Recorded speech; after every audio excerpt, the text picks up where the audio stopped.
ये कहानी है मुंबई के एक छोटे से इलाके की, जहां एक भयानक रात को खून की वारदात होती है।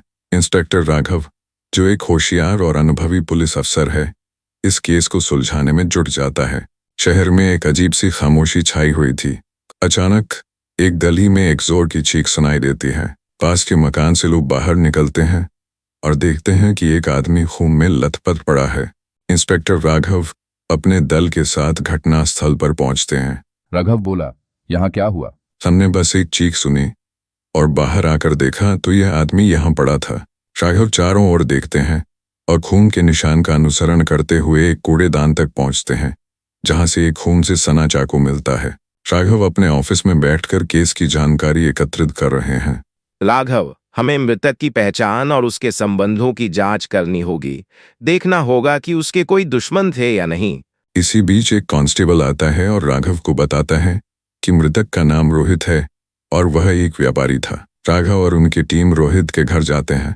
वहां उनकी पत्नी पूजा मिलती है। पूजा रोते हुए, मेरा रोहित, उसे कौन मार सकता है? राघव, क्या रोहित के किसी के साथ कोई दुश्मनी थी? पूजा, कुछ खास नहीं, पर कुछ समय से वह किसी के फोन कॉल से परेशान था। राघव कॉल डिटेल्स की जांच करते हैं और पाते हैं कि रोहित को एक नंबर से बार बार कॉल्स आ रही थीं। राघव ने कहा, इस नंबर का पता लगाओ। संदीप, जो एक छोटा मोटा गुंडा है, का नाम सामने आता है। राघव उसकी गिरफ्तारी के लिए निकल पड़ते हैं। संदीप, तुम्हें रोहित की हत्या के लिए गिरफ्तार किया जा रहा है।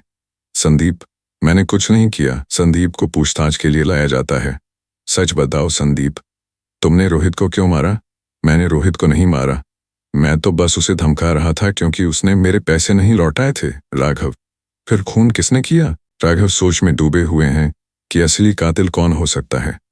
अचानक राघव को रोहित की पत्नी पूजा की बात याद आती है।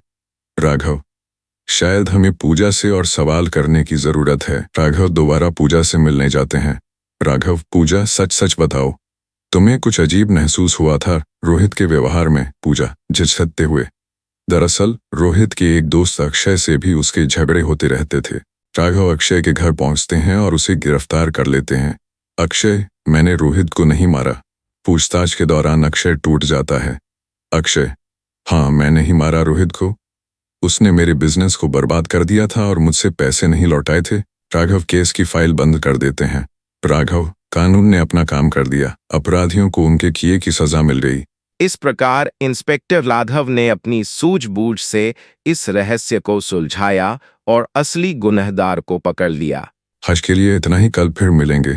दिल दिलाने वाली कहानी के साथ। सावधान रहे, सतर्क रहे।